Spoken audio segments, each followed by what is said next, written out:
அஸ்ஸலாமு அலைக்கும் வரஹ்மத்துல்லாஹி வபரகாத்துஹு. கண்ணியத்துக்குரிய அல்லாஹ் நல்லடியார்களே, பெருமானா ஸல்லல்லாஹு அலைஹி வஸல்லம் அவர்கள் நின்று கொண்டு தண்ணீர் குடிப்பதை தடை செய்ததாக நேற்றைய தினம் நாம் ஹதீஸில் நாம் தெரிந்து கொண்டோம். அனஸ் ரலியல்லாஹு அன்ஹு அவர்கள் மூலமாக அறிவித்த ஹதீஸிலிருந்து நாம் தெரிந்து கொண்டோம். இந்த இடத்துல நாம் ஒன்றை புரிந்து கொள்ள வேண்டும். ஏதாவது ஒரு விஷயத்தை பெருமானா ஸல்லல்லாஹு அலைஹி வஸல்லம் அவர்கள் தடை செய்திருக்க அந்த விஷயம் ஒரு ஹராமான விஷயமாகவோ அல்லது அதை செய்தால் பாவம் உண்டாகும் ஒரு விஷயமாக இல்லை என்று சொன்னால், பெருமானா ஸல்லல்லாஹு அலைஹி வஸல்லம் அவர்கள் தங்களுடைய வாழ்விலே இந்த உம்மத்திற்கு அதை கற்றுக் கொடுப்பதற்காக வேண்டி தங்களுடைய வாழ்நாளில் சில சந்தர்ப்பங்களில் அந்த காரியத்தை தாங்களே செய்திருப்பார்கள். எந்த காரியம் ஹராமாகவோ பாவமாகவோ இல்லையோ அதை நபி அவர்கள் தடையும் செய்திருப்பார்களோ அந்த விஷயத்தை தன்னுடைய வாழ்வில் என்ன செஞ்சிருப்பாங்க, செய்து காட்டியிருப்பாங்க.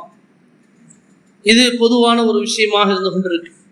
அந்த அடிப்படையில் நபிகள் நாயகம் ஸல்லல்லாஹு அலைஹி வஸல்லம் அவர்கள் நின்று கொண்டு தண்ணீர் குடிப்பதை தடை செய்திருக்க அந்த தடை என்பது ஒரு ஹராமான தடையோ பாவகரமான ஒரு தடையோ கிடையாது என்பதை நிரூபிக்கும் விதமாக பெருமானா ஸல்லல்லாஹு அலைஹி வஸல்லம் அவர்கள் நிறைய சந்தர்ப்பங்களில் நின்று கொண்டு குடித்தவர்களாக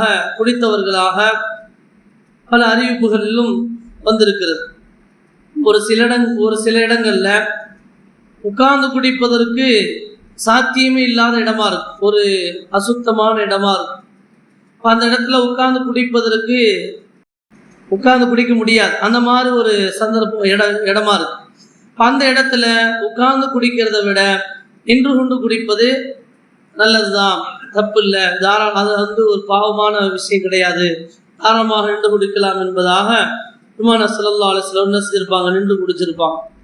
அந்த அடிப்படையில் நஸ்ஸால் இப்னு சப்ரா ரலியல்லாஹு அன்ஹு அவர்கள் அறிவிக்கிறாங்க, ஒரு தடவை பாபுர் ரஹ்மா அப்படின்ற ஒரு இடத்துக்கு அலி ரலியல்லாஹு அன்ஹு அவர்கள் வந்தார்கள். பாபுர் ரஹ்மா அப்படின்றது என்னென்ன அப்படின்னா, கூஃபா நகரத்தில் உள்ள ஒரு இடத்துக்கு பெயர்.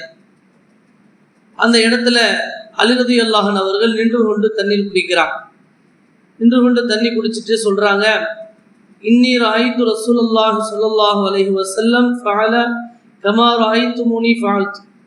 நான் செய்வதை நீங்கள் எப்படி பார்க்குறீங்களோ அதுபோல அல்லாஹ்வின் தூதர் ஸல்லல்லாஹு அலைஹி வஸல்லம் அவர்கள் செய்வதை நான் பார்த்திருக்கிறேன் என்பதாக அலி ரலியல்லாஹு அன்ஹு அவர்கள் சொல்கிறாங்க. அப்போ அந்த ஒரு நிர்பந்தமான உட்கார்ந்து குடிக்க முடியாத ஒரு இடத்துல அலி ரலியல்லாஹு அன்ஹு அவர்கள் நின்று கொண்டு குடிக்க மக்கள் ஆச்சரியமாக பார்த்துருப்பாங்க.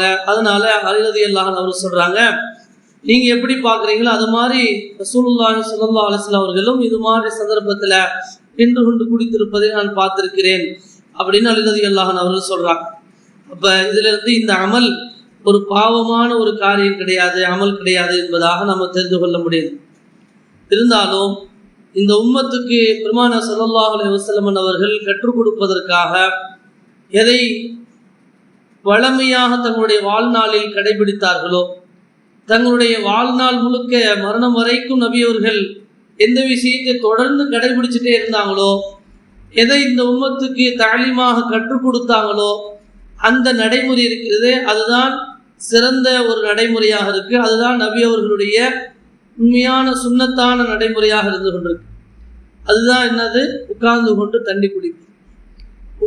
எப்போ எந்த சந்தர்ப்பம் ஏற்பட்டாலும் உட்கார்ந்து தான் தண்ணி குடிக்கணும் அப்படின்ற ஒரு வழமை நம்முடைய காலங்காலமாக நம்முடைய பழமையில் வந்திருக்குது. நம்முடைய முன்னோர்கள் பெரியவர்கள் சொல்லி கொடுத்தாங்க. சின்ன பிள்ளையிலே ஏன் நின்று குடிக்கிற, உட்கார்ந்து குடி அப்படின்னு சொல்லி நம்ம வளர்த்துருக்குறாங்க. நாமளும் நம்முடைய பிள்ளைகளை என்ன செய்கிறோம், அப்படித்தான் நம்முடைய குடும்பத்தில் நம்முடைய பிள்ளைகளை உட்கார்ந்து குடிக்க சொல்லி தான் என்ன செய்கிறோம், நம்ம வளர்த்து கொண்டிருக்கிறோம். இந்த நடைமுறை இருக்கிறது, இதுதான் நபி அவர்களுடைய உண்மையான ஒரு சுன்னத்தாக இருந்து கொண்டிருக்கு. சில சந்தர்ப்பங்களில் நின்று கொண்டு குடிப்பதற்கு வாய்ப்புள்ள இடங்களில், உட்கார்ந்து குடிக்க வாய்ப்பில்லாத இடங்களில் நபி அவர்கள் நின்று குடிச்சிருக்கிறாங்க. அப்படின்ற இதை வைத்து நம்ம என்ன செய்யலாம், நின்று குடிக்கலாமே தவிர நம்ம வழமையான சுன்னத் எதுன்னா உட்கார்ந்து குடிப்பது தான் என்பதை நாம் புரிந்து கொள்ள வேண்டும். என்று சொன்னால், பெருமானார் ஸல்லல்லாஹு அலைஹி வஸல்லம் அவர்களுடைய வாழ்க்கையில அதிகப்படியான இடங்கள்ல தங்களுடைய வழமையான வாழ்க்கையில உட்கார்ந்து குடிப்பது தான் தங்களுடைய வழமையாக நபி அவர்கள் ஆக்கியிருந்தாங்க. அப்படித்தான் நம்முடைய வழமையாக ஆக்கிக்கணும். ஒரு பெரியார் பள்ளிவாசலுக்கு போயிருந்தாங்க. பள்ளிவாசல்ல தண்ணி குடிக்க வேண்டிய தேவை ஏற்பட்டு தண்ணி எடுத்து குடிக்க போறாங்க. குடிக்க போகும்போது சிரமப்பட்டு ஒரு இடத்துல செய்யறாங்க, உட்கார்ந்து குடிக்கிறாங்க. உட்கார்ந்து குடிக்கிறத ஒரு மனிதர் வந்து பார்க்குறாரு. ஏன் இவ்வளோ சிரமப்பட்டு நீங்கள் உட்கார்றதுக்கு சிரமம் எடுத்துக்கிறீங்க, நீங்கள் அப்படியே நின்றுட்டே குடிச்சிடலாமே அப்படின்னு ஒருத்தர் வந்து கேட்குறார். அப்படி கேட்கும்போது அந்த பெரியார் அவர்கிட்ட போய் நம்ம என்ன சொல்லிட்டு இருக்கிறது அப்படின்னு யோசிச்சே என்ன சொல்கிறாங்க அப்படின்னா, எதில்லப்பா, நான் வந்து உட்கார்ந்து எப்பயுமே குடிக்கிறது என்னுடைய வளமையாக இருந்துச்சு. என்னுடைய வளமையே ஆதத்தே என்னது உட்கார்ந்து குடிக்கிறதா. அதனால நான் என்ன செஞ்சேன், உட்கார்ந்து குடிப்பதை நான் சிரமம் எடுத்து நான் உட்கார்ந்து குடிக்கிறேன் அப்படின்னு சொன்னாங்க. அப்ப அவரு ஆச்சரியப்பட்டு சொன்னாரா, என்னது உட்கார்ந்து குடிக்கிறது உங்க வளமையா நீங்க வச்சிருக்கிறீங்களா, ஆச்சரியமா இருக்கு அப்படின்ற வார்த்தையை அவர் சொல்லிட்டு போனார். ஆச்சரியப்படுற விஷயம் என்ன இருக்கு, பெருமானார் ஸல்லல்லாஹு அலைஹி வஸல்லம் அவருடைய ஒரு சுன்னத்தை நம்முடைய வாழ்நாள்ல வளமையாக நம்முடைய வழக்கமாக பழக்கமாக ஆக்கி கொள்றதுக்கு ஒரு சாதாரண விஷயம் கிடையாது. அந்த பெரியார் எப்படி தன்னுடைய வாழ்நாளில் வளமையாக உட்கார்ந்து குடிக்கிறதா வளமை, அதனால எந்த சந்தர்ப்பம் ஏற்பட்டாலும் உட்கார்ந்தா சிரமம் எடுத்தாலும் நான் என்ன செய்வேன், உட்கார்ந்தா குடிப்பேன் அப்படின்னு சொல்லி தன்னுடைய வளமையாக பழக்கமாக அவங்க ஆக்கி கொண்ட மாதிரி நபி அவர்களுடைய ஒவ்வொரு சுன்னத்தையும் நம்முடைய பழக்கமாக நம்முடைய வாழ்வினுடைய ஒரு வழக்கமாக நம்ம என்ன செய்ய வேண்டும், ஆக்கி கொள்ள வேண்டும். அப்படி ஆக்கி கொண்டாதான் அந்த சுன்னத்திற்கு பிரகாரம் நம்ம அமல் செய்த நன்மை நமக்கு கிடைத்து கொண்டே இருக்கும். வசீஹுல்லா கான் ஜலாலாபாத் அப்படின்ற ஒரு பெரியார் அவங்க சொல்றாங்க, எப்ப நம்முடைய உள்ளத்துல ஏதாவது ஒரு நல்ல விஷயம் செய்யணும் அப்படின்ற எண்ணம் வருதோ, மனசுல ஒரு எண்ணம் தோன்றுமா இல்லையா, இந்த காரியம் செய்யலாம் அப்படின்னு மனசுல எண்ணம் வரும். அதே மாதிரி ஏதாவது ஒரு சுன்னத்தை செய்யலாம் நிறைவேற்றலாம் அப்படின்ற ஒரு எண்ணம் மனசுல வருது அப்படின்னா அந்த எண்ணத்துக்கு சூஃபியாக்கள் வந்து வாரித் அப்படின்ற வார்த்தை சொல்றாங்க. அந்த வாரித் என்ற அந்த வார்த்தை இருக்கிறது, அது அல்லாஹின் புறத்திலிருந்து அனுப்பப்பட்ட ஒரு விருந்தாளியாக இருக்கு. அல்லாஹின் புறத்திலிருந்து அனுப்பப்பட்ட அந்த விருந்தாளிய நம்ம என்ன செய்யணும், சங்கைப்படுத்த வேண்டும், கண்ணியப்படுத்த வேண்டும். அந்த விருந்தாளிய நம்ம புறக்கணித்து விடுவோம் என்று சொன்னால், நாம் கண்ணியப்படுத்தணும் அப்படின்னா அந்த விருந்தாளி அடிக்கடி நமக்கு திரும்ப திரும்ப வேற வேற சந்தர்ப்பங்கள்ல அந்த விருந்தாளி நம்மள்கிட்ட வந்துட்டே இருப்பாங்க. நம்ம சங்கை செய்யவில்லை என்று சொன்னால் அந்த விருந்தாளி நம்ம விட்டு தூரம் போயிடுவாங்க அப்படின்னு சொல்லி அந்த பெரியார் சொல்றாங்க. உதாரணமாக எடுத்துக்கொள்ளுங்க, இப்ப நம்ம தண்ணி குடிக்கணும் போறோம், தண்ணி குடிக்கிறோம், நின்றுட்டு நம்ம குடிக்கும் போது நம்ம மனசுல நின்றுட்டு குடிக்கிறது தப்பு, நல்லதில்லை, உட்கார்ந்து குடிக்கலாம் அப்படின்னு ஒரு மனசுல ஒரு எண்ணம் வருதுன்னு வைங்களேன். இப்போ அந்த எண்ணம் வர நேரத்துல நம்ம அப்படியே உட்கார்ந்து குடிச்சிட்டோம் அப்படின்னா அந்த விருந்தாளியை நம்ம சங்கை செய்து விட்டோம். இந்த மாதிரி அடுத்த தடவை தண்ணி குடிக்கும் போதோ அல்லது வேறொரு சந்தர்ப்பத்துல வேறொரு சுண்ணத்தோ இப்படி நமக்கு ஒவ்வொன்னா என்னாகும், நினைவுக்கு வந்துட்டே இருக்கும். அப்ப அந்த நினைவுக்கு வரும்போது அதை செயல்படுத்தும் போது அப்படியே ஒவ்வொரு சுண்ணத்துகளையும் நாம் கடைபிடிப்பதற்கு ஒரு வாய்ப்பாக அமைஞ்சிடும்.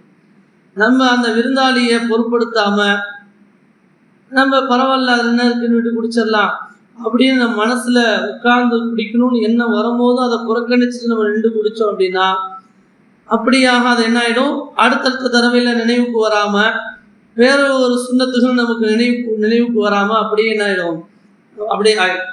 அந்த மாதிரி அந்த பெரியார் சொல்றாங்க. உண்மையிலே நமக்கு பொதுவாக நம்ம வாழ்க்கையில் அந்த மாதிரி எண்ணங்கள், நம்ம ஒரு காரியத்தை செய்யும் போது இப்படி செய்யறதை விட இப்படி செய்யலாமே அப்படின்னு ஒரு நல்ல எண்ணம் நமக்கு தோணும். இப்போ அந்த நல்ல எண்ணம் வருவது இருக்கிறது அல்லாஹ்வின் புறத்திலிருந்து வந்திருக்கக்கூடிய ஒரு தூது. அந்த தூதை, அந்த விருந்தாளியை நாம் என்ன செய்யணும்? கண்ணியப்படுத்த வேண்டும். ஆக அன்பிற்குரிய அல்லாஹ்வின் அடியார்களே, பெருமானா ஸல்லல்லாஹு அலைஹி வஸல்லம் அவர்கள் காட்டி தந்த பல்வேறு சுன்னத்துகள் இருக்கிறது. இன்ஷா அல்லாஹ் நம்முடைய வாழ்வில் அவைகள் எல்லாம் நாம் தெரிந்து கொண்டு நம்முடைய வாழ்விலே அமல் செய்வதற்கு அல்லாஹ் ரப்பல் ஆலமீன் தௌஃபீக் செய்தருவானாக. வ ஆகிரு தாவானா அல்ஹம்துலில்லாஹி ரப்பில் ஆலமீன். அஸ்ஸலாமு அலைக்கும்.